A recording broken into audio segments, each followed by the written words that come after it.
Everybody has the right to a defence, I understand that. But what that actually means in a case like mine is that they set out to try and destroy you. I mean, they bring up stuff from your past to try and make you look unreliable. They twist things that have happened. And they make up half the rest so that you look like the monster. I mean, I'm the victim of the crime. How is that fair? I go through all that. I finally pluck up the courage to go with the police. And I'm the one that's on trial. There were times when I wanted to give in, to forget the whole thing. There were times when I wanted to stand up and scream out, "This isn't fair, this isn't right, the whole system's corrupt." But I had to do it. I had to try. This wasn't just about getting justice, it was about standing up for what was right. So I sat there biting my tongue, hoping it would be okay. Mrs. O'Connor, are you okay to continue? On the night of the alleged attack against Miss Nancy Osborne, where was the defendant, Mr. Finn O'Connor?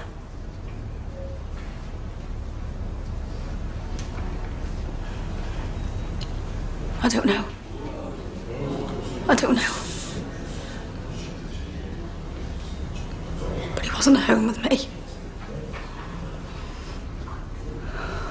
Maybe I'm not being specific enough about the times.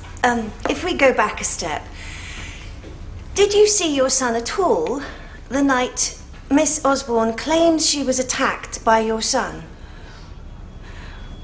Oh, he came home late and he shut himself in his room. I've no idea where he was. And I'm sorry. I don't believe that he was sexually abused by John Paul. If we could stick to the questions. He wasn't locked away in his room crying, and he wasn't scared to go outside. And I didn't see him fall apart. I thought he'd turned a corner.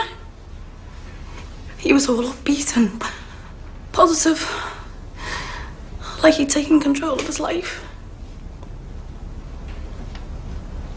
I'm sorry. I wanted to support you, but you're my baby and I still love you, but I can't lie for you. Thank you. No further questions, Your Honour.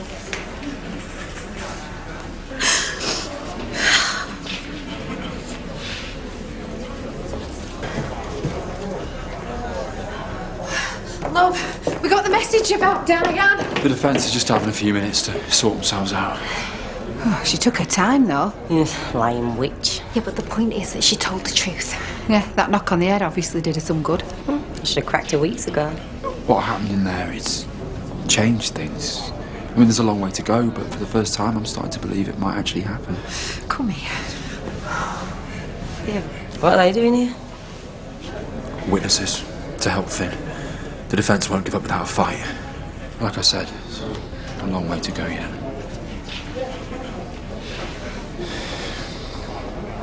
I just need something. No, the drugs have gone. Move on. I am not strong enough to stop. Do you want to win him back? Yeah, of course I do. Then get yourself home. Get a cold shower and get yourself ready for court. I have robbed money off him. Right, I've let him down. I've put your mum in a hospital. He's not going to want to look at me after this. If you abandon him now, right, and let him face this on his own, then you really are the worthless druggie that he thinks you are. That I think you are. But if you pull yourself together and you get yourself to court,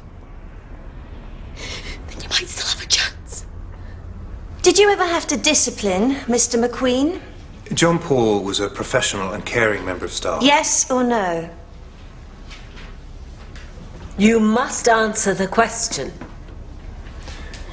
No formal suspension was issued. An informal one? Yes. What day did that relate to? New Year's Eve 2013. Was that when the defendant stayed at Mr. McQueen's house? Yes, but the suspension was only in place while I investigated, and Finn O'Connor soon came forward and took responsibility for that. Because he was intimidated into doing so. Leading question, Your Honour. Mrs. Denver. Should a pupil take responsibility for a teacher's actions? Finn was on the street and he was drunk. So given the circumstances, I believe Mr. McQueen acted in a very responsible manner. So you weren't worried about the nature of their relationship? It is sometimes difficult to define acceptable boundaries when it comes to troubled pupils. Did Mr. McQueen blur those boundaries? For a time, yeah. Thank you. No further questions, Your Honour.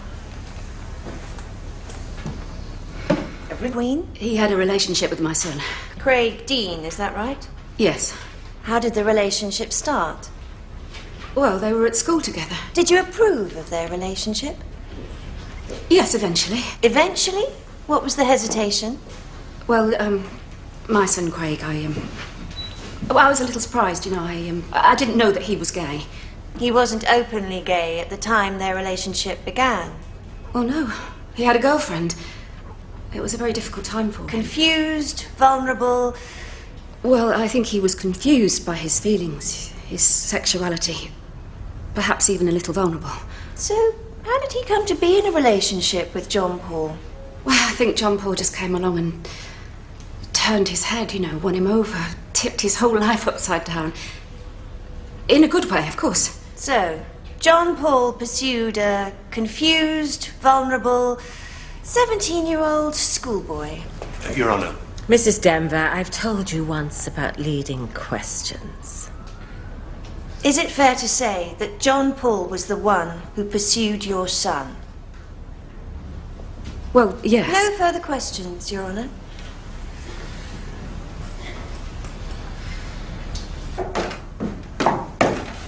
I feel awful. Yeah, well, so you should. But you're doing the right thing. You coming? Yeah, for Mum, but not you. What you need? Look, and if you think I'm giving you a hard time, wait till you see John Paul.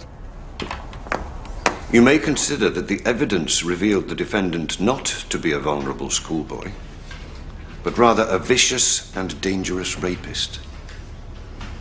But doesn't it show that having gained a taste for the power that his horrific sexual attack could inflict, the defendant attempted the rape of Mrs. Nancy Osborne? Wasn't it him who subjected John Paul McQueen to a sustained campaign of bullying and abuse, culminating in the devastating attack you have heard described? Isn't it the case that Mr. McQueen offered guidance and support to a troubled and disturbed young man, and that his reward for the compassion he showed was to be brutally and cold-heartedly raped?